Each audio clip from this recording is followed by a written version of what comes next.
L'exercice 11. Calculer les réactions d'appui en A pour la potence ci-dessous. Donc, le schéma vous est déjà fourni, ça vous simplifie la vie. Nous avons une potence en A et en B, avec un appui coulissant en B, articulé en A.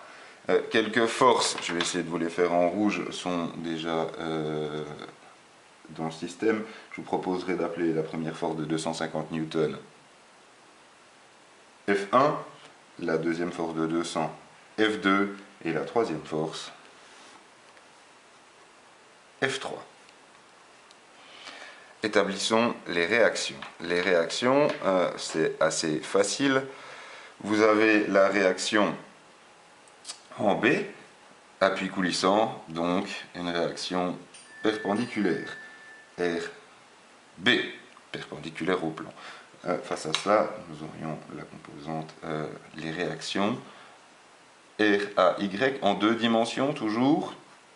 Je vous propose de faire RAY comme ci et RBRAX comme tel. Voilà, le système d'axe me paraît logique, X, Y, la majorité des forces se trouvant dans ce système-là. Combien d'inconnus? Comme d'habitude, elles sont notées en vert, nous en avons 3. RAY, RAX et RB. 3 inconnus nous mèneront à utiliser 3 équations. Commençons par les moments de force. Tiens.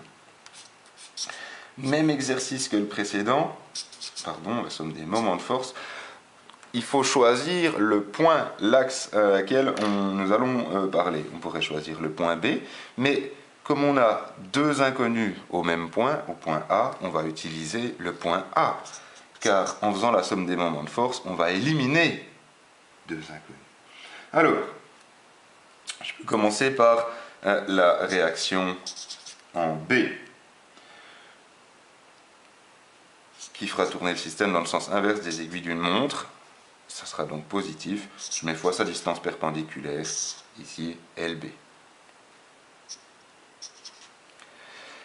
À cela, rajoutons F2, fois la distance ici que je nommerai L2.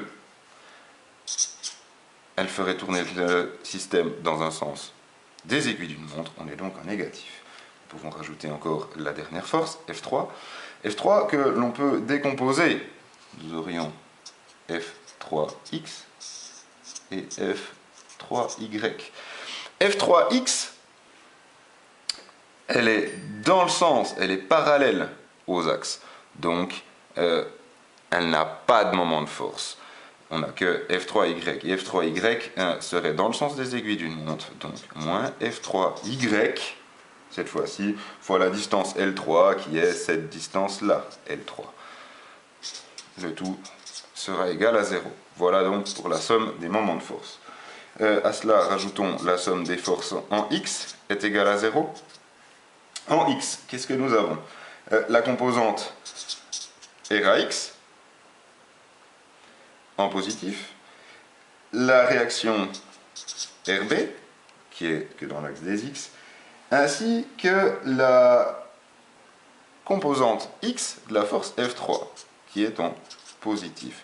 Nous remarquons de nouveau que dans la logique, égale à 0, nous avons un petit problème. Toutes les forces agissent dans le même sens. Ça tombe bien, si vous développez, RAX va vous donner moins 599 newtons. Nous avons vu à l'exercice précédent, ce moins n'est pas catastrophique, bien au contraire. Il nous permet simplement de dire que nous nous sommes trompés dans le schéma et que la composante RAX se met dans ce sens ici. Voilà, vous tracez votre RAX, vous remettez la bonne et nous sommes en ordre. Troisième système d'équation, la somme des forces en Y est égale à 0. En Y, RAY est positif. F1, j'allais l'oublier, est négatif. Moins F2, moins F3Y. Cette fois-ci, on est bien d'accord, RAY est dessiné correctement, car il faut bien une force positive pour compenser 3 forces négatives. Pour l'application numérique, veuillez vous référer au corrigé.